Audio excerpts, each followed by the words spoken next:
কিন্তু আপনি জানেন না আপনার অজান্তেই উনার ব্যক্তি উনার হয়ে কমেন্ট করতেছেন।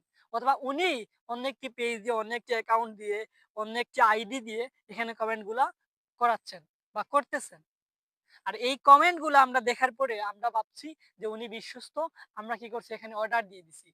অর্ডার দেয়া মাত্র কি আরেকটা বিষয় এখানে বলব। অর্ডার দেয়া মাত্র যে তারা প্রতারণা করে ফেলবে এরকম না। অর্ডার দেওয়ার পরে তারা কি করবে? আপনাকে ফোন দিবে। ফোন দিয়ে এমনভাবে আপনাকে প্রফেশনালি তারা কথাবার্তা বলবে। আপনি ভাববেন তো না ঠিক আছে, উনি তো খুবই চমৎকার মানুষ এবং উনি কারেক্ট মানুষ। এবং একটা বিষয় হচ্ছে যখন যদি আপনি একজন মানে সচ্ছল ব্যক্তি হন, যখন আপনি যখন ফোনটা ধরবেন, হয়তো আপনার কাছে এমন মনে হবে যে আমি যে ব্যক্তির ভিডিও দেখছি উনি তো কথা বলতেছেন না। তখন তারা বলবে কি? উনার অ্যাসিস্ট্যান্ট বলতেছে। উনি বিজি আছেন। উনার অ্যাসিস্ট্যান্ট আমি বলতেছি, তো আপনি প্রোডাক্টটা পেয়ে যাবেন।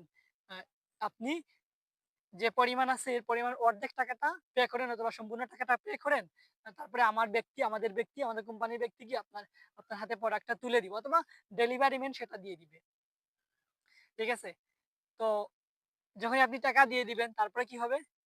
আপনাকে সে ব্লক করে দিবে কিংবা আরো যে স্কাম গুলো আছে সেগুলো সে শুরু করবে।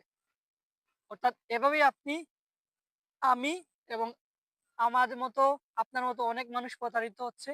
তো এই প্রতারণা